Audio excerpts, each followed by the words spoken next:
This episode of the Sunspots Comics podcast is brought to you by our brand new sponsor, Cryptid Zoo. Cryptid Zoo is a t-shirt line uniquely infused with augmented reality and inspired by cryptozoology figures like Bigfoot. It is designed by artist and owner Julian Meyer, and check out the amazing unique shirt designs at cryptidzoo.com. And don't forget to use the promo code SunspotsComics and you will get 25% off your shirts. Again, that's www.cryptidzoo.com. If you're looking for a place where your love is shared the same, for the stories where the hero saves the girl somehow, well, look no further, friends, the adventure never ends. We will save the world somehow. It's Sunspots Comics now.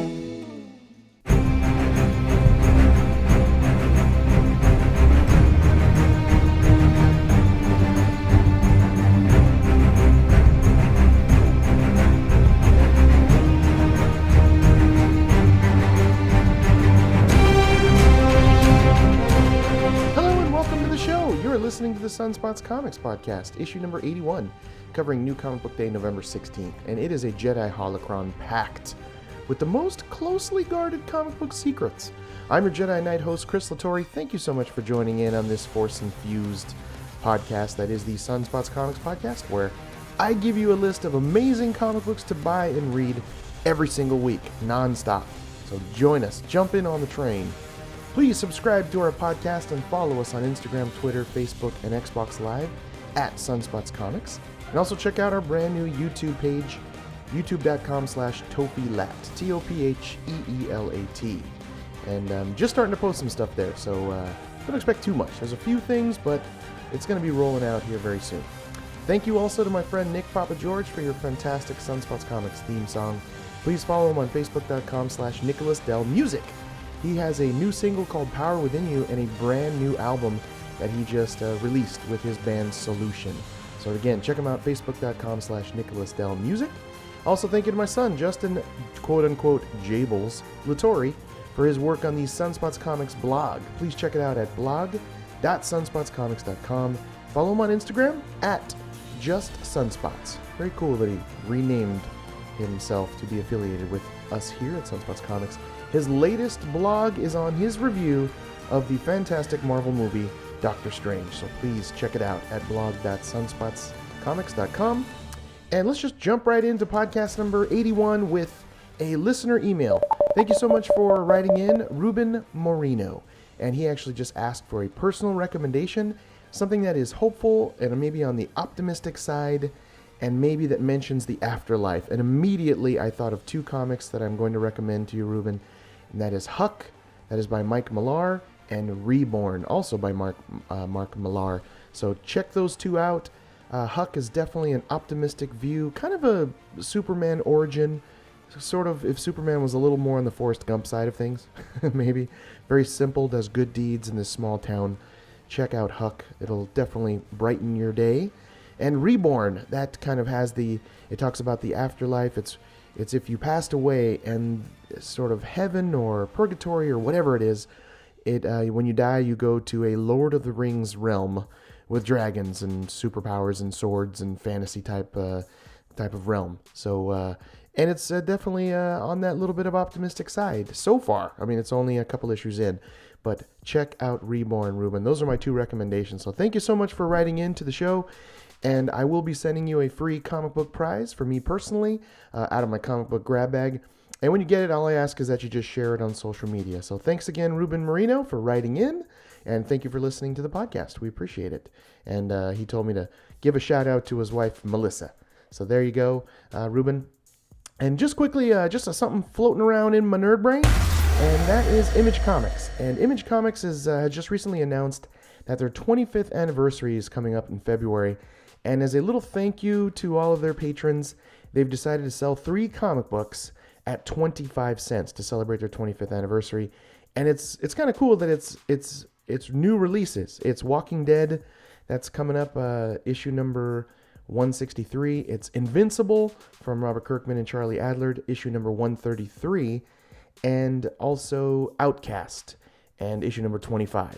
And that's kind of nice. Any time that a publisher wants to help out my pocketbook and give a little break and a little discount, and by selling comics for 25 cents, that's great. That just makes me actually want to buy more and give them out as gifts to people to inspire them to read comics because I love them so much.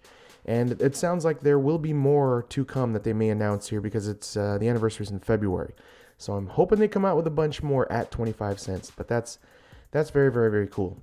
I continue to be impressed with Image Comics, continue to spend more and more money every single year with Image Comics. All of their unique, their creator-owned comic books that are just all over the realm with such diversity and interesting storytelling from horror and mystery and murder to fantasy and sci-fi. It's just all over the place, which is what I really like. It's just a fantastic mix. I remember 25 years ago, their humble beginning with their team, which most of the team is still in place. You had Todd McFarlane, Jim Valentino, Mark Silvestri, and Eric Larson, Rob Liefeld, that were the founders back in 1992. I just remember it so clearly. I was in college, 2 years out of high school, and they came out with Spawn, and that was it for me. And then when I bought Spawn, I was inspired to buy other titles like Savage Dragon and Witchblade and The Darkness, and just to name a few. But I tell you, I remember that they initially had to have the Malibu imprint when they sold their Image comics. It was from Image, but it was like produced through Malibu, which is now sort of gone. And they also have a DVD, a nice little documentary on their beginnings and some of the tumultuous things they went through and sort of breaking up and firing some people. And I remember that there was an article that they all went from like Ferraris and Jaguars to almost nothing, to running the company out, to almost being bankrupt. But here they're still in there, and here they are now as being the number 3 of the 3 main publishers, being Marvel, DC number 1, and Image number 3. They go back and forth between the number 1 DC and Marvel, of course. But it's nice that they're still here 25 years later and still doing it. And thank you so much for all your years of fantastic comic books. I'm proud to be, over the years, for 25 years myself, proud to be one of your customers, very happy customers. And I look forward to 25 more and multiple 25s from this point on. But thank you, Image Comics. Happy anniversary. And I'm sure I'll talk more about it in February as we get closer to their actual anniversary. And I hope they sell more of them for 25 cents. But for now, 3 titles, regular new release issues, that will be 25 cents in celebration of their 25th anniversary. So very, very, very cool. And the last thing on my nerd brain is I'm actually writing a comic book called Zombie Destroyers. And I'm doing the writing, the coloring, lettering, and my friend Jordan Hudson is doing his amazing art for it. Please, I want to give a shout out to him. Check out his Instagram at Jordan_Hudson_art. His art is beautiful. It's gorgeous.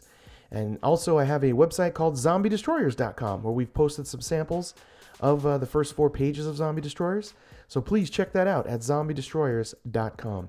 And just a quick Zombie Destroyers update. I have page 15.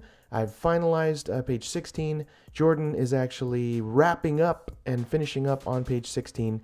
And I've completed the writings on pages 17 and 18. And 18 is a full page splash that is gloriously beautiful. I can't wait for you to see it. So please, from time to time, check out zombiedestroyers.com. And that's the latest on the update. Hope to release this comic, issue number 1, sometime in early 2017. So excited. Also, just a quick mention on a segment of our show called Spotlighting.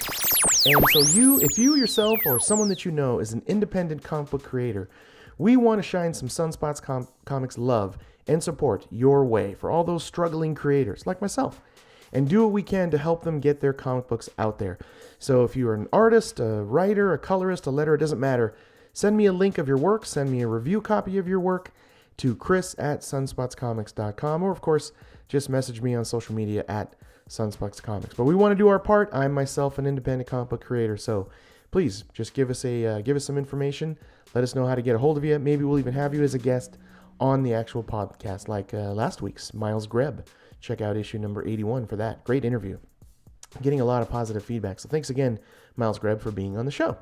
And let's jump into some comic book news. I've got just 2 little quick comic book articles for me. The comic book articles that I try to highlight are a little bit different, a little off the beaten path. something a little that catches my eye, that's maybe a little bit unique and warms my nerd innards. So the first thing actually is the State of the Comic Book Union address. I like to peek in every so often, see how comics are doing, see what titles are super selling, and thank you very much to Comicron, that as comicron.com. That's they're the number one, I would say, site on properly researching the numbers and telling us how comics are really doing. Got to give a shout out to John Jackson Miller, who's the creator of comicron.com. He does a lot of heavy-duty research. So if you ever want to see just how the state of the union for comic books, how they're doing, check out comicron.com. Well, I thought it was kind of interesting and unique that the number one selling comic book in the month of October was a kind of a big surprise that no one sort of saw coming. And it's Big Trouble in Little China, Escape from New York, number one. And it was way in the lead. I mean, think about it, it surpassed Batman, The Flash, The Walking Dead, to name a few. And I passed on it. I read a couple of titles in the past of Big Trouble in Little China. Covers by Eric Powell, by the way, who is the writer and creator of the comic book Goon. You must check that out. And also Chimichanga as of recent. But it beat everything. It beat The Dark Knight. It beat Batman. It beat Darth Vader. It beat Star Wars. The Walking Dead. By a serious margin here of selling 421,625 copies. And everything else just takes a heavy, steep step down from where Big Trouble in Little China did. So an interesting number one. I thought I would just peek in and take a look and see what was the number one, and that was a big surprise. So I may have to go back. Maybe you should. Let's all check it out. Big Trouble in Little China, Escape from New York. That is the number one selling comic book for the month of October. But comics are doing great, slowly on the rise. The overall percentage went up like 1.28%. In paper sales, it was kind of flat and plateaued for digital sales. It doesn't seem not a spike in sales as of recent, but paper is always on the continual, very small, very gradual, very consistent increase in paper sales. And that just makes me super happy because there is no way better than reading a comic with the actual paper in your hands. And I say that all the time, I know. But there you go. There's a little State of the Union comic book union address. There you go. And the next thing is actually a comic book Feelgood Factoid Freebie. That's right. Been a little while, but there's just one this week. It was actually on a few different sites, but The Hollywood Reporter was one that really stood out to me. And this article came out that says, Kung Fu Panda director Mark Osborne is tackling the adaptation of cult classic comic book Bone, written by Jeff Smith. And this is one of my favorites of all time. It was a late 90s release. I can't believe it's been that long. And there was always throughout the years rumblings of an animated series, of doing it in a live action format. There's a bunch of rumors throughout its late 90s release. And I seriously love it. It's like Animaniacs meets Lord of the Rings. It's kind of the best way to describe it. And it's very positive, very hopeful in nature. And it's just this epic road trippy journey of these three characters, these three sort of cartoonish style comic strip characters, one of them, the primary one, named Bone.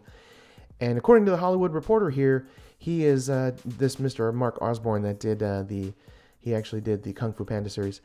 He's responsible for the script writing, the production. He's even got parts of the executive producing and hiring the staff. So he's really hell-bent on making this happen, which is very, very cool. He's made a $1.5 bazillion on the Kung Fu Panda series. So they're really hopeful that he puts it together well and releases, and ultimately at this point it's releasing animatics and storyboarding that shows kind of what he wants to do with this animated feature is kind of what they have in mind. So the series Bone, hopefully coming to a movie theater near us. I mean, who knows when that's going to be, but that's going to be a ton of fun. I think that I can see that as a franchise that's going to have multiple movies.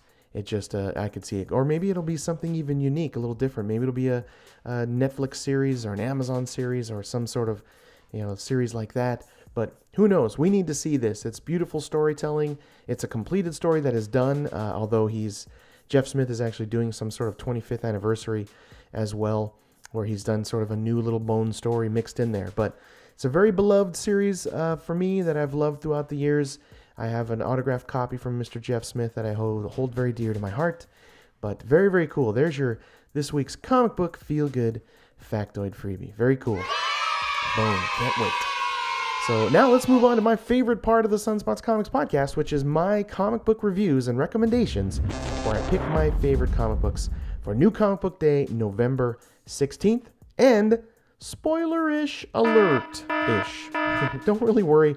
I work very hard to just harness my powers of persuasion and just really try to inspire you to go and buy these comic books. So I leave the last couple of pages alone. I don't give away some of the major plot points, but I like to just describe it. I like to get you enticed, get the juices flowing, and inspire you to go and buy these comics. So I try to give you just a little snapshot, but don't worry, I don't really super spoil it, but just in case. You've been warned. And if you want to see everything that I'm reading in a nice little cataloged list, just please go to sunspotscomics.com, click on pull list. You'll see that I have 127 titles that I'm reading there, which thankfully they don't come out every week, or every month for that matter.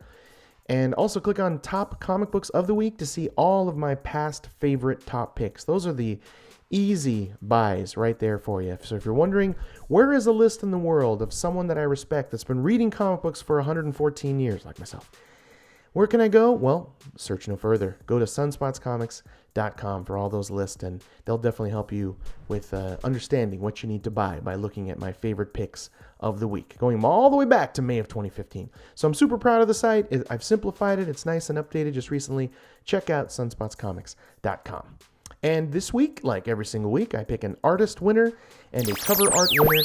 And this week it is one and the same person. It is Joelle Jones for her beautiful, iconic, right out of the 40s, 50s, her comic book named Lady Killer. It's volume 2, issue number 3. It is top-notch stuff. I don't know how she puts this out on time because the work is beautiful. I'll jump right into the cover. It's definitely this sort of visually stunning black, white, and red cover that has this sort of swirly black circular, it's very kind of like you're looking into a black and white swirl that's spinning, and it has multiple circles like that all throughout the cover, and yet our character is there in black and white with sort of blood all over her, and it is just gorgeous work. I mean, this is it's a little on the gruesome side, and she's kind of a Dexter-like murderer assassin in the maybe in the early 40s, and at times I go with, I'm not sure if I'm really rooting for her because she has this crazy, basically serial killer, but she's kind of going after, bad people, sort of. I mean, she doesn't have that Dexter sort of code, but I mean, talk about beautiful facial features here. There's a sequence here going back to the war in sort of Nazi Germany, and even then it's beautiful. All of the eye work, her eyes are top notch in the business. And there's a scene where there is like this silhouetted shadow of this older woman that's younger, and the story's being told in the blackness of her hair. And then there's this like billowing cigarette smoke throughout the air, and she's infused art into that billowing smoke. It is gorgeous. It's right in the center page here, right at the staple line. And I tell you, the coloring on it is gorgeous, and it's just very iconic and flashback to the 40s, 50s. And it just has this Americana feel, but it's focused around murder. But the art and the cover are gorgeous on this. Joelle Jones, which I met recently at Long Beach Comic Con, and she did a small sketch for me and did an eye, and her eyes are out of this world. They're so perfect and real, and it's like you're actually staring into someone's soul, and that's not easy to do in the realm of art. So hats off to you, Joelle Jones. Thank you so much for your gorgeous, beautiful art. You are the winner, hands down, this week for your beautiful art in Lady Killer. So thank you so much, and your cover is just iconic. It's just screaming to be a poster and a shirt. It's like with all the black swirls. It's great. Also, a little breakdown here. I bought 18 comic books this week, and 10 of them made it to the favorite pick list, and that is over that 50% of great. That's where I always prefer to be, is that at least a minimum of 50% of all my money spent are in the great category, because I don't review the goods. I only tell you about buying the greats, and that's awesome that 10 of the 18 made it to my favorite pick list this week. And new number ones, I always like to just give a little shout out to all the new number ones that come out, because they always hold that little extra packed punch of hopefulness. And there were 4 this week. We had Thanos, we had Mother Panic, we had Ether, and Grand Passion. And this week, 3 of those 4 made it to the top picks, which is awesome. I mean, only 1 didn't make it, so I'll be breaking that down here very soon. So here we go. Let's break into my favorite comic book picks for New Comic Book Day, November 16th. Here we go. So coming in at number 10 from Dark Horse Comics is Lady Killer, Volume 2, issue number 3 that I was just talking about. That's the art and cover winner of the week from Joelle Jones. Beautiful work. This is written by Joelle Jones. Colors by Michelle Madsen. Got to give props here. All that black, white, and red. It is just beautiful, gorgeous. And this is centered around kind of where our Lady Killer here is just a little off, to me, it seems a little off the beaten path, and she just sort of seems to be murdering a lot of random people. And there is an opening sequence here that is absolutely horrifying, but gorgeously done, with a million different sort of sized panels all over the page, and just sequences of her on her murdering sprees. And she's hired this older man, Irving, to do all her cleanup. And Irving is just demented individual himself, that he actually is, he considers that his art form of cleanup of murder scenes. So twisted story here, and that's the core of this, is does she want to keep this guy Irving like with her? Should she trust him? Irving actually stops by the house, and her mother-in-law recognizes Irving as this killer in World War II, and they change up the art style. She changes up the art style a bit, but it's still very much Joelle Jones here. But she kind of tells this story of World War II, Nazi Germany, of Lady Killer's mother-in-law that meets a young version of Irving and knows that this man is a gruesome murderer. I don't want to give all the details up, but again, right at the staple line at the halfway point, you have to see this silhouetted woman and her dark black, very long hair, and the art drawn into the hair. And it's just infused right into it, and the hair is flowing through it, and the white billowy cigarette smoke over her head is also infused with storytelling art here, showing that they had a lustrous affair. And she even at one point is taking her wedding ring off and hiding it. But that's the core of this story, and I don't want to give up too much because it's some great writing. There's definitely at the end just a moment here too. That definitely is oh my gosh, I got to see what's happening next week.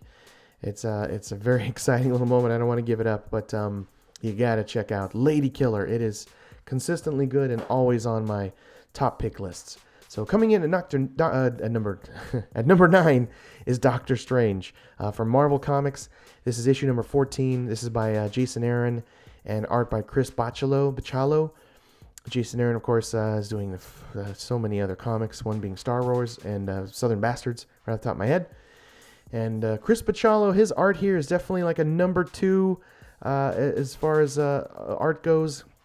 It's gorgeous. It's weird to look at. It's very complex and dense, and there's a ton of things happening. You have to look at it to totally understand what's happening. But if you're enjoying the Doctor Strange movie and you just kind of want more Doctor Strange, this is for you. This is like a one-shot, but at the very end, there's a cliffhangery moment that leads you into sort of the new arc. So great jumping on point here, right, at issue number 14. But this is Doctor Strange sitting in a diner, in a strange, maybe diner in hell. I mean, even the title of this is Blood in the Ether, Chapter 3, A Gut Full of Hell. So he's in one of the levels of hell, and he's being served a meal here that is, it just leaps off the page and smells disgusting. Like if a comic could have a scent, this comic would smell really, really bad. But they are giving him some sort of demon bacon, and it had to be regurgitated from someone inside this diner, in this hell diner. So yes, it's bat crazy nuts. And he's being forced to eat this from this Lady Satana, like the daughter of Satan. I'm not 100% on her character, but I think she is the daughter of Satan, Satana. And she forces him to eat this devil bacon, this demon bacon. And yeah, he goes into a strange psychedelic demon trip and has to go astral and even changes his astral form into like a very miniature astral form to go inside of his own body. So it is weird. It is it's twisted, it's strange. The art goes with it so perfectly well. It's just paired well, like a fine wine and a wonderful piece of fish. It just goes together so well. And then when she gets this demon bacon forced down his throat, there's just kind of a little flying pieces of vomit coming out of him, and it's just gross. But I laughed at the same time because he's being forced to eat this demon bacon. And yeah, he goes on this strange psychedelic trip from eating this demon bacon, and he's even fighting a guy that has like, for his hands, he has like two small demons that are from the torso up attached to the end of his arms and have their own arms and legs and teeth, and he uses them to punch Doctor Strange. It's all over the place. It's nuts, but I loved the little adventure of it. I loved that it was kind of a one and done-ish, maybe. And at the end, there's a serious cliffhanger, but Doctor Strange, every week, it's consistently good. And I was watching this way before the movie came out, and it's Chris Bachalo art. He is like in the zone here. He is finding the sweet spot with his very twisted, strange art. And you have to see Doctor Strange in a miniature astral form. It's crazy. And they put a black bar over the private part area of Doctor Strange, which is funny. So I laughed a bunch of times. I was grossed out by it, and it's a fun, mystical, magical adventure. So get Doctor Strange. So very good. And great jumping on point, like I said. And like I said, number 2 of the art winners. And coming in number 8 is one of the new number 1s, and it's Thanos from Marvel Comics, Thanos number 1. This is from Jeff Lemire, and it's actually art by Mike Deodato, who's a great artist. His work is solid here. Colorist Frank Martin did some unique stuff here with kind of a repeating coloring style using like a dot matrix style printer with a ton of little repeating dots.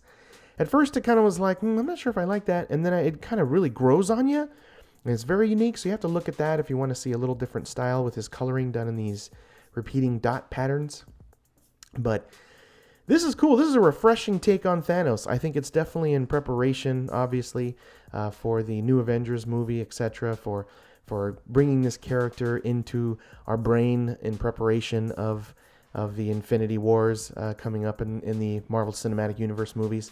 So I like that. I'm ready for it. I think it's perfectly timed, and the art is really solid and stellar.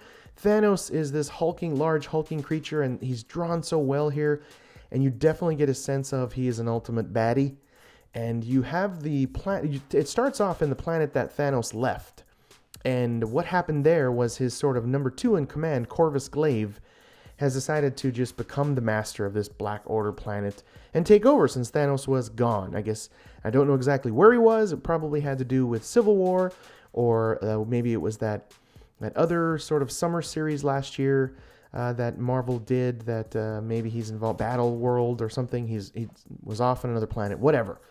But while he was gone, Corvus Glaive took over, and he actually ruled with a very solid political, more of a not kill anyone that doesn't follow him. He seemed to be very diplomatic, and he was running the planet fairly well.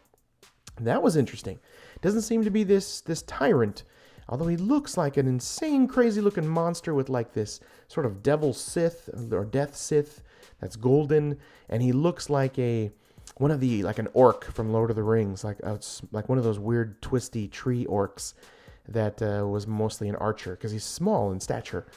But so everything is kind of going well on this planet and doing fine, and then of course Thanos shows up and has to ruin everything. And it's like Thanos returns. They take a second to do this large splash with this cosmic background, and it's awesome. I mean, Thanos is there. He's being attacked by everyone on the planet. They're almost having no effect on Thanos, and it's just this badassery moment. And I like that for just those sequences alone of Thanos fighting. And he lays out these death rays from his gauntlets that just pulverizes people and turns them to dust. But they continue to try to fight, and he's just smashing vehicles, smashing everything. This large sort of tank-like this machine comes after him, and he just smashes into it. I mean, it is just a ton of action, superhero monster villain fun. He even does that smashing his foot on the ground, and it creates kind of an earthquake tidal wave that takes out this turret. And that's the core of this. They show this other character that wants to, maybe son of Thanos, that wants to get a small group of people to try to attack Thanos, which seems like a very bad idea for him. But delusions of grandeur, they're going to do it anyway. So there's a little sort of very mini side story of those son of Thanos and this other character that are maybe going to rise up and sneak attack Thanos, which good luck with that. He's very powerful. And then there's the fight with the guy that's taken over the planet while he was gone, and what's his name, Glaive, and that fight is awesome. Corvus Glaive, forgot his name, but that fight is fantastic. He has that death-like Sith that's golden imbued, and they fight. But how that fight ends is gruesome and kind of a little jaw-dropping, and so I don't want to ruin it for you. But great little twist, little surprise there at the ending of this fight, and I thoroughly enjoyed that. So top notch. I added it to the pull list. Solid number 1 to get me interested, to tag me, to grab me. I'm going to keep reading this and see where it goes with Thanos. But check it out. Thanos number 1 is a winner. That's why it's my number 8 pick of the week. So coming in at number 7 is Hadrian's Wall. And Hadrian's Wall is from Image Comics, and it's issue number 3. This is written by Kyle Higgins and Alex Siegel. Art by Rod Reese. Gorgeous art. This is the murder mystery set in space. It's 2085. You have a pill-popping investigator named Simon Moore. He's been sent to this crazy ship called Hadrian's Wall, which he's sort of teleported there. So there's definitely some interesting technology. But he's been sent there to rubber stamp this accidental death of Edward Madigan, who is his ex-wife's new husband. But now he's deceased. And so he's involved personally here. He's got issues with his ex-wife that's there. And her name is Annabelle. And this is just a well thought out, it seems like you're being educated in the area of actually criminal investigations and how they work. It seems like he's a true detective, and you get that sense that it has this weight, this gravitas of him being an actual investigator. He's doing his work, his homework, he's putting the hours in, he's listening to video recorders, using all the technology on this crazy ship, Hadrian's Wall. But the colonel, the runner of the ship, is kind of a George Takei looking guy. He looks a little like Sulu, Japanese man, elder Japanese man that's running his ship, and he's not making it easy for him. He definitely seems like has something to hide, and the conversation between them is top notch, just very intelligently written, and it's verbal jarring back and forth. They're playing chess within each other, and our investigator's trying to get things out of him, but he's not playing into his he's not taking the bait. And it's just a great little back and forth conversation here. And someone has stolen our Simon's pills, and he's having kind of withdrawals here. So that's another thing that's happening here. Is Simon's going through withdrawals. He's not getting any sort of support from people on the actual ship, and it's laying out this tapestry of a really kind of neat mystery whodunit thriller. You're introduced into some interesting characters here that definitely are developed well and have some depth, and they're interesting. And they're not just sort of transparent 2D characters. He's really laying out and taking his time here. We're only in issue number 3, but he's done a great job of pacing it and planning it and laying out and keeping you interested with this murder mystery in space. So definitely grab Hadrian's Wall. It's only on number 3, and it is fantastic and solid. I look forward to it every single month, and it has been delivering on time, which says a lot when it comes to Image, because the art is top-notch. Very cool-looking, futuristic sci-fi. But there's also that feeling of it where it seems like everyone has killed this man. Everyone on this ship. But anyway, coming in at number 6 is Black Hammer. And Black Hammer is written by Jeff Lemire. And it's issue number 5. And the art is from Dean Ormston. Beautiful homage to the golden age of comics from Dean Ormston here. Colors by Dave Stewart, top-notch guy. Jeff Lemire is just hitting it like a home run with this every single time. In some ways, I'm already sort of mentally marking it down a point or two because it's like other stuff. It's like Doctor Strange. There's a character that's very much like Captain America, and they change the names, but he's twisting it enough to make it very interesting. And this centers around this sort of origin of Randall Weird. So to me, initially, I've said this before too, where the comic starts out where it's like the origin of Captain America. This one is maybe like the origin of Doctor Strange, where Mr. Randall Weird is dealing with this parazone. So it goes back, it's very much homage to the Golden Age.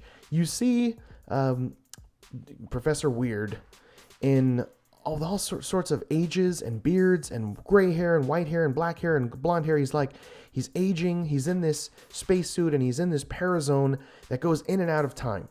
And this kind of shows how he got into this parazone, as he was a astronaut on this strange planet, and there's this portal that is there, without spoiling everything, that sets him into this parazone. And he just goes in and out of time and in and out of his life. And it's sort of this heartbreaking story of the woman that he loves and what happens here. She wants to go with him, and that was a bad idea. But this parazone is weird. It's twisted. There's eyeballs everywhere. It goes in and out of time. I mean, ultimately, the Black Hammer group is a bunch of superheroes that are trapped in this weird Midwestern town, like an episode of Twilight Zone. They can't leave this town. But Professor Weird does, in that he goes throughout these portals and in time, and sometimes he's just a vision that is just seen by people. So it is twisted, it's weird, and it's a little heartbreaking by what happens to the woman that he loves here, and where she wants to go with him, and he doesn't know that much about the parazone early on, and yeah, that turns out very bad, and I don't want to spoil exactly what happens there. But you also have the character that he seems to be questioning his sexuality, maybe, in the Mark character that is also an alien from Mars. He kind of reminds me of Martian Manhunter, but his name is Mark. And I love all their names. Again, I've mentioned this before, but he's, I think that's right, he's Barbalian from Mars. And there's Abraham Slam, who's kind of like Captain America. There's Golden Gale, who's a little bit like, say, Shazam. They all have a little bit like. There's Colonel Weird, that we just keep Professor Weird, but it's Colonel. And there's even Madam Dragonfly. She's the last one we haven't had an origin of yet.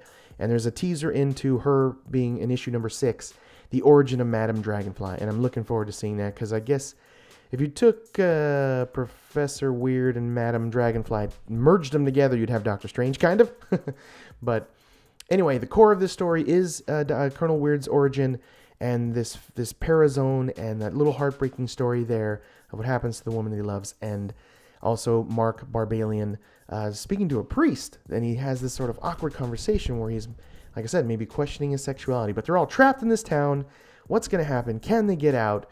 A lot of flashback stuff happening in the early 40s, 30s, 40s. And even, Titan level anti-god is this character's name that's trying to destroy New York. There's a flashback of that too.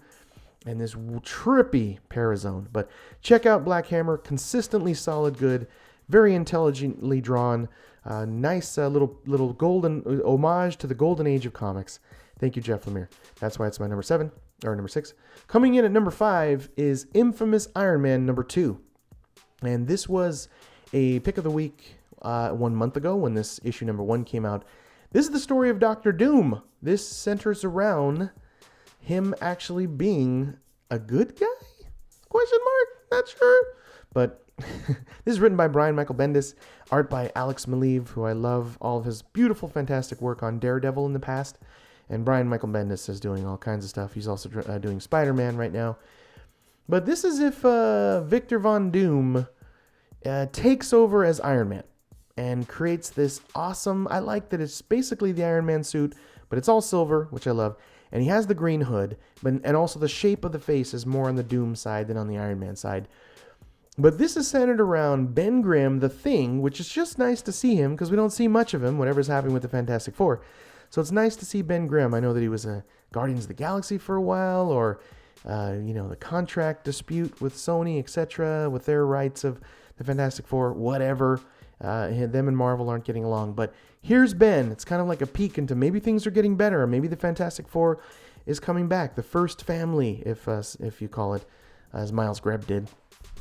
But I like that this shows Ben not believing, no matter what else... whatever Kool-Aid they're drinking, that Dr. Doom's going to be a good guy. Ben's not having it. And he's come to Latveria. He's destroying the Latvian embassy. And he wants to know where where Victor Von Doom is at any cost, even if he has to destroy Latvian artifacts that are hundreds of years old. There's like this vase here. And he's like, hey, you like this vase? You don't tell me where Dr. Doom is. Oops. And he's just like smashing the Latvian artifacts of history in this Latvian embassy and just has no qualms about it. He's just destroying the place. They finally give a tip off to where he is, but they didn't do it easily. And Dr. Doom here is coming after a villain, and there's this villain fight like the Tinkerer or the Thinker. He's this bad guy that creates these robots to destroy people. And Dr. Doom is there trying to talk him out of it. And he seems to be Omega level powered. Dr. Doom is here. And he has like force fields. He's very much like Iron Man powers. He shoots like repulsor blasts out of his hands, but he seems also to be on the magical side of things, maybe. I mean, his powers aren't completely defined, but he's definitely super powerful here. And he fights this guy that's creating these robots, and what he does here is just fun. And I love seeing like pink blasts of repulsor rays coming from Doctor Doom. I mean, it's beautiful. It's drawn so well. Way to go, Alex Maleev. Art is gorgeous here. So if you want to see Doctor Doom, you want to see this infamous Iron Man. It definitely has that feel of Superior Spider-Man. That's what the Bendis is kind of doing here. Like maybe he is the better Iron Man. I mean, who knows? He's but yeah, Ben Grimm's not buying it. So it's an interest. I think it's coming down to the Thing and Doctor Doom fighting each other, which who doesn't love that? So I hope that's coming. But Infamous Iron Man, been really solid pick. It's only on number 2. Go grab it. Good job. And coming in at number 4 is from the DC Animal imprint, the Young Animal imprint, and it's Mother Panic. I know this actually, I'm late on this, but my local comic book shop didn't have it. But it's the issue number 1 of Mother Panic. This is written by Jody Hauser and art by Tommy Lee Edwards. And the art is something just out of the ordinary here. Very spectacular, very different.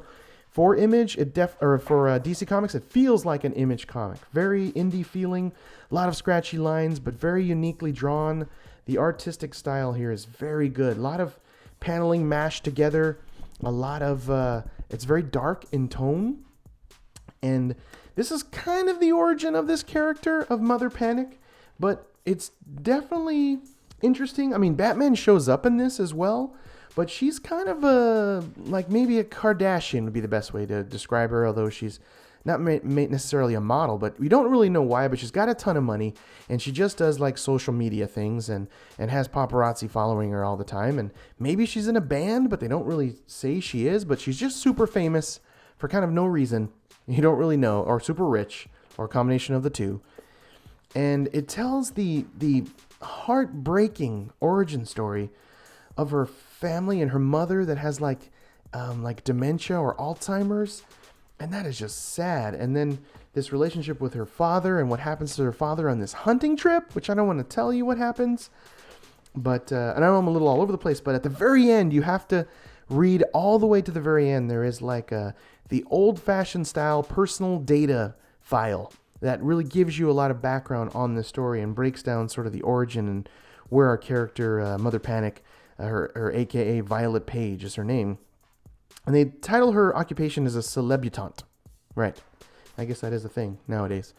But read all the way through it to the end. But this is the origin here. This is the introduction into a villain that reminds me of the Daredevil villain, I think his name was Spot or something of that nature, that goes into this sort of this parallel universe through like these polka dots, and that kind of reminds me of this, or maybe I mean, it's a different publisher, but it has that sort of feel where there's this female character that's in this room with all these polka dots, and maybe she travels through them, possibly, but she seems to be kind of a mob boss, and it's really going to be, I can feel pairing these two off together. But Mother Panic's outfit's very cool. It's like all white. It has kind of baddish sort of pointy ears, but iconically very cool in the way that it's drawn. It doesn't give you a ton of information here, except for the sort of the things that happens between her and her mother and father a bit, and the sort of rise of this potential mob boss here. But I love the visual of the outfit of Mother Panic. It's kind of like a fox-like head, and the white fist gauntlets remind me of like very large hockey gloves, but with like spikes on them, and just very cool. And they have this unique artistic sort of tick they do in this, where there's sort of unrelated strange pictures in teeny panels sort of floating throughout, like a picture of a rabbit sitting in an empty skull, of a birthday cake that seems to be bleeding, of a snake like eating a mouse. There's a ton of these that they just sort of drop in like a little artistic tick. And I love that. It's just setting this weird, strange kind of dark tone. But with Cave Carson being my favorite pick of the Young Animals series so far, this is a solid contender here for that number 1 spot. So I know there's 4 titles, 2 of which I didn't dig, but these 2 I most definitely dig big time. So Mother Panic, check it out. Number 1 just came out. Number 2 is probably coming out in a week or 2, so jump on it quickly. but Mother Panic is top-notch. Good stuff and fantastic art. So here we go now, breaking into the top 3 picks of the week. So here we go. Coming in at number 3 is another one of the number ones, the third and final number 1. It is from Dark Horse Comics. It is Ether, issue number 1, art by Matt Kindt and art by David Rubin. And this is a beautiful cover, by the way, that shows our main character, who is an older, kind of grislier man who seems to be just cut right out of modern day. This seems to be current day, where he is kind of a scientist, explorer, maybe archaeologist, and just his look alone piqued my interest just from this cover. It's beautiful. It seems like he is half in the regular world and half in this strange magical mystery world. It seems to be the theme this week. Maybe it's all sort of Doctor Strange's fault. I don't know. But this lays out a very Lord of the Rings-like map at first, kind of giving you the layout of this strange world of Ether. And this is where he's in this sort of crossroads. He's like in a gateway between Earth and this magical realm called Ether. And our character seems to be just loving it. He has this optimistic look on magic and science, which reminds me of After the Gold Rush, comic by Miles Greb. But it's a little more going towards the magic side of things with this realm of Ether. And he has a lot of sort of modern day science pouches and packages and testing equipment that he's carrying on him, and even like some sort of experimental earth to ether radio that he's developed. So he's got some interesting gadgets. He's tied to science, but at the same time, it's knee deep in the magical realm here. And he meets this character Glum, who is like this gatekeeper of the crossroads that he has to, it reminds me of that guy in Thor, the gatekeeper in Thor. But it's this crazy looking monkey-like character that even has like a gold medallion on his chest that reminds me of the Eye of Agamotto. So it's just tapping on that Doctor Strange love that's going on right now. But as he has a little talk with Glum, he agrees to send him forward into the ether. They have the same talk every time, and our scientist here is trying to tell him, like, his name is Boone, by the way, that, man, we do this all the time. Like, you always say the same thing. Like, can I just skip that, the pleasantries, and just send me right to ether? And he's like, hey, man, I'm doing my job. That's what I got to do. I got to tell you the same thing over and over again. Ask you the same sort of questions. But now you can go off into the ether. So I like that little conversation between Boone and Glum.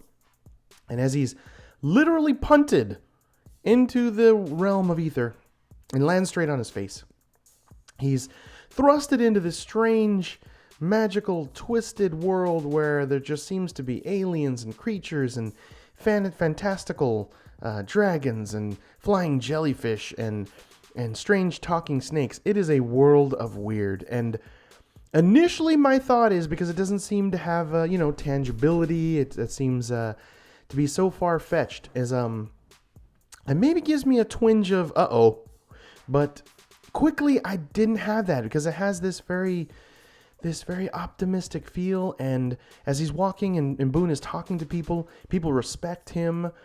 And it just seems to have normal conversations here, where it doesn't go to level 12 weird. It just stays right in a nice, warm 8-9 level of weird. And he's given a gift of this bug that will tell the bug will give him a direction no matter where he is, of where he needs to go. So this bug taps into his mind and helps him find his path and destination. So very cool that he has a space-like, magical-like, helpful little, thing that he can add to his awesome little bat belt of science goodies. Now he's got like a magic goodie. So I really like that. And there's this bird that wants to sing his song and wants Boone to hear his song. But the way they emote what comes out of this bird's mouth is like the skull and crossbones, that he's like spewing poison verbally somehow, and they quickly have to leave.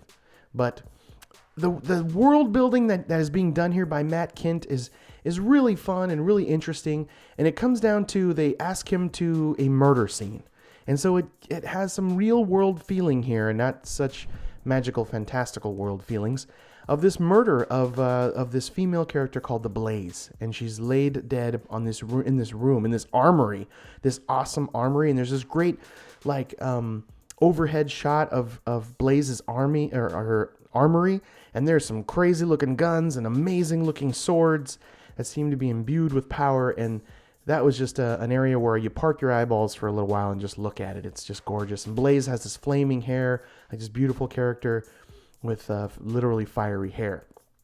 And so that's all I really want to tell you. That's the gist of it. Magical mayhem, crazy, but set in a murder mystery, optimistic science and magical sort of view. And Boone is just this explorer. He's this archaeologist, and there's this crazy magic bullet in it. I don't want to tell you what makes it magic or what makes it interesting, but it's very cool because I don't want to spoil it. There's a little twistiness there. But check it out. It is so good. Ether. It's definitely added to my pull list. I mean, to be number 3 in its debut, that's something said for that it already broke the top 3 in its day of release. So I strongly recommend Ether. Tons of blues and oranges, and like I said, it's very strange to look at. Not Chris Bocciolo strange, where you have to like really look at things for a long time to figure it out. But and also you meet maybe a potential enemy here, an arch nemesis that seems to be a sort of a reflection of Boone, but maybe a little darker and twisted. But we're not sure if that guy is going to be seen in the future, but I hope so. He seems very interesting, and he's like this scholar, this librarian that's very just knee deep in books and knowledge, and seems kind of interesting. Could be the testament here, that you're going to have 2 very smart, intelligent, science-based characters going toe to toe. I hope that's where Ether goes, but who knows? He's investigating this murder. And so check it out. It is top-notch stuff. That's Ether, issue number 1. Grab it. Get it now. It's really good. And coming in number 2 is Reborn. This is issue number 2. This is from Mark Millar and Greg Capullo on art. And Mark Millar is really doing some unique storytelling here. So in a gist, you die, and when you die, you go to the Lord of the Rings land. And there's this war between good and evil. And if you're super good in the normal world, then you're super powerful in the afterlife. If you're super evil in the normal world, then you're an evil giant tyrant. And even some people in this afterworld end up giant people and super powerful. And the unique storytelling here is this introduction to this character who was very Catholic, very staunch religious. And when she steps into the afterworld and realizes there's no Jesus, there's no God, there's nothing there in this Lord of the Rings afterworld, it twists her mind a bit. And I like that sort of take on it. That, I think, is a very realistic approach. You spend your whole life, preaching scripture and reading the Bible, and you get to the afterlife and it's nothing to do with that. Yeah, so that'd be a little jarring, to say the least. But you get introduced to our character here, who is this woman that passed away in the last issue, and now she's young in this world. And people are various ages in this world after they die, too. And her father is with her, who passed away years ago, and so it's that reuniting there together. The warmth they have for each other and the dialogue is about half the reason to buy this. Just this this father and daughter relationship, and it's just heartwarming, and it's just lovely. And then they show her that her sort of loyal steed is this giant, like, white retriever, and she rides it because it's like a dire wolf size, or maybe even bigger than that, from the Game of Thrones. But it's just gorgeous, majestic white retriever that's just beautiful, like almost like a polar bear that is her pet, but like a giant polar bear or giant white retriever. And so she's still getting the lay of the land here of this afterlife, and still trying to figure out what is happening here. They're celebrating her coming into the afterlife. They all know her. She's kind of this chosen one. So there's really just this world developing, this great community that is being laid out here in this gorgeous sort of land. And they're sort of explaining why they're continually in this centuries-old war between the people that are evil, that are in this land, that were evil in the real world. And she makes a discovery here and makes a stand in that she wants to find her husband. And this realm is gigantic. They even mention that her father still can't find her mother that passed many years ago, but he tried for, like what he said, hundreds of years in this realm trying to find her.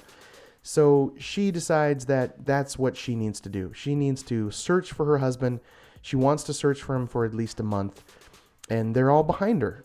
They agree with Bonnie. They want her to do it. And it's this very loving, very warm feeling and this community feeling. And they don't really haven't met her before, but they know her of from tales from her father. And so even this dog that you realize is a dog that she had before, she finally kind of recognized, and their memories aren't so good. And it was her dog, Roy Boy. And their reuniting is wonderful. And they present a weapon to her, and it's a great sword, just majestic looking sword, beautiful. And it's a very fitting weapon for this character Bonnie, and she feels very connected to it right from the get-go. And this now, we finally get introduced to, say, the other side of things, to the dark. We've seen all the light. Now it's time to be introduced to the dark. And there's this sequence here with just a household cat that passed away, and in the afterlife, she is very, very angry and wants to kill everyone that lives within the light for a particular reason that I don't want to spoil, but it made me laugh out loud. The motivation behind this cat and why she wants to kill the people of the light. And you're introduced to this sort of, you're introduced to that character that was the staunch Catholic, and she's sort of maybe evil now because, this coming into the afterlife and not seeing her religion that she loved has really kind of twisted her mind. But she's of giant status, and she's like this sorcerer.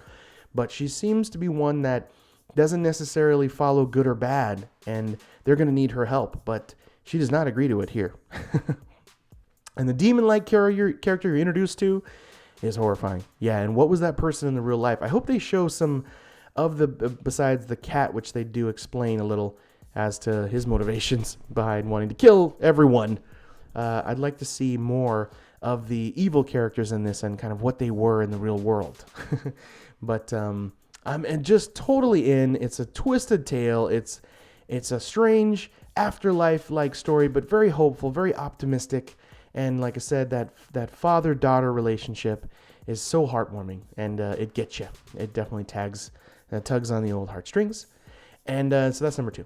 And coming in at number 1 from Image Comics, it's Invincible, issue number 131. This is by Robert Kirkman, art by Cory Walker. He does the penciling and the inks, and you have Nathan Fairbairn on color. It's gorgeous. The color pink. If you love pink, it is everywhere. But it is a kind of a blend of mixture of colors, but easily 52.3% of this comic is all pink. But this shows Mark's brother initially, who is plotting to backstab him and rise up against Mark, is kind of thrown away here by Thrag, who is the Viltrumite character that wants to kill Mark and kill his entire family and destroy Earth. And his own brother was going to side with the Viltrumites, and he's told, sorry, we don't want you. And is kind of tossed to the side. So you're kind of like, the way that he does that, you're either happy that he's being tossed aside, or maybe he's going to do something to really prove himself and go against Mark. So he's kind of this X factor, this unknown. You don't really know if his own brother is going to backstab Mark. And so they leave that there. And it just builds this tension and sets the stage for a high level of drama here. So you have Mark, and you have his wife, and you have his daughter just having this beautiful day outside. It's just this gorgeous, strange day on this alien planet. And they are attacked by 2 Viltrumite siblings of Thrag. And they're powerful, and they do not hesitate. And they initially try to kill them all, including they destroy the family robot that is Eddie, that trains their daughter and educates her, the homeschooling that is introduced to Tara in a couple of issues ago. Tara, their daughter. And these Viltrumite siblings destroy it, and they're like teenagers, and they are coming at them nonstop, just relentless. And you're like, oh my gosh, this is not giving up. And he's trying to save their family. He's trying to fight 2 of them at the same time. They are more than likely, both of them, each one of them, more individually powerful than Mark. And Mark is half human and half Viltrumite, where these are half Viltrumite and this other alien sort of cricket species that really age really fast, and they have like light purple skin, and they are more than likely more powerful than him, and they're just attacking them. And they even shred Eve's leg, which is a robotic implant anyway, but you kind of forgot about that, and like just slices her leg off, and you're like, oh my gosh, oh yeah, but it's robotic. But the tension here just keeps building and it keeps building. I can't tell you what happens at the end because it's Robert Kirkman. Come on now. the last 3 or 4 pages, what's happening here. But they're running, they're fighting, they're hiding, they can't hide. It's like they're nowhere they go are they safe. And you're just like, the level of tension is level 10 here. The drama is seriously high. You care for Mark, you care for Eve and Tara, and even Eddie, their robot, the educational robot. And the look in their face, the way that they're drawn, you can see that they're scared. And it is tense, and you're going, oh my gosh, this is Robert Kirkman. You know what he does in The Walking Dead and on the TV shows? They could all die. You're like, no, I don't want them to die. This is coming to an end. This is like 11 issues out from the end of this forever. So you're like, oh my gosh, it is heavy tension. Like I said, heavy drama, drawn beautifully. This goes by very fast, and it's a medium level of dialogue, but it's mostly of them desperately trying to stay alive from being attacked by 2 Viltrumites of the Thrag Empire. So man, I was like enthralled. I was like stressed over this. This one was like, I'm like, oh my gosh, please don't kill them. Please, Robert Kirkman. I'm like praying to Robert Kirkman to not kill these characters that I've loved for so long. I mean, this is issue 131. I can't believe it's been 10, 11 years that this comics has been going, and it's solid and consistent. And Robert Kirkman's written every single issue, and it's either been Ryan Ottley's art, which is gorgeous. Oh, I kind of miss it. I hope he does come back. But also still top notch is Cory Walker.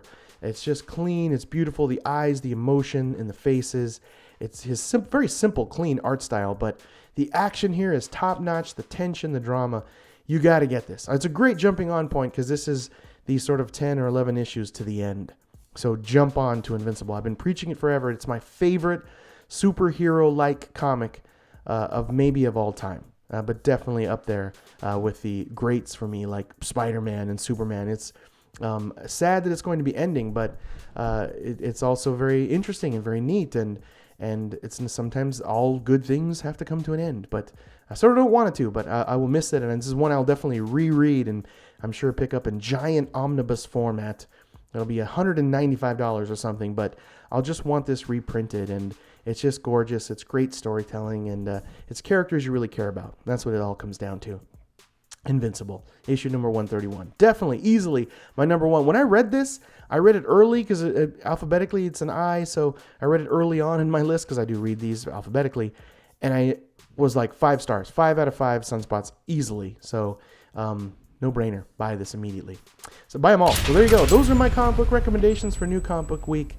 What a great week it was. I mean, 18 comics, 10 of them to be the top picks for November 16th. One week I will never forget. Please go into a local comic book shop. Tell them that Chris from Sunspots Comics sent you and buy all these immediately. If you have questions, comments, or like Ruben, you want a personal comic book recommendation, please just email me directly at chris@sunspotscomics.com. If I choose your email and I discuss it on a podcast like I did with Ruben, I will send you a free comic book prize out of my comic book grab bag as a personal thank you from me. Please sign up for our newsletter on sunspotscomics.com/contact and tune in next week for issue number 82 of the podcast, where I'm reading 20 comic books next week, but there are 4 new number ones coming out for November 23rd. I'm hoping to get all 4 of them because they look really, really good. I'm hoping my local comic book shop will have them. And there's some awesome stuff coming out next week that I'm really looking forward to talk about and review and read. Next week, you've got, there's all kinds of stuff for November 23rd. The one I'm most excited about altogether is Chew, number 60. That's the series finale. It is over. So that's next week. You have Cage, number 2 that came out, is coming out next week. Department H, which I love, that undersea story. Kind of like that a movie that I love called The Abyss. You have Empress ending as well, number 7 of 7 from Mark Millar. So just a ton of good stuff coming out next week. The Goddamned is finally coming back, number 5. Been the previous top pick of the week, and I think it was number 1 a couple of times.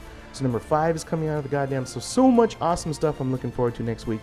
So please tune in. And thank you so much for listening. A personal thank you for me. And if you really enjoyed the podcast and you want to help us out here at Sunspots Comics, please just subscribe to the podcast and go to iTunes, give us a positive review with 5 stars. It would really greatly be appreciated. It helps the show out. And I'll personally thank you and read your thank you and read your review on a future podcast right here. So please tune in next week, and thank you very much again for listening. And don't forget to be water, my friend. Be like water. Talk to you next week. Bye.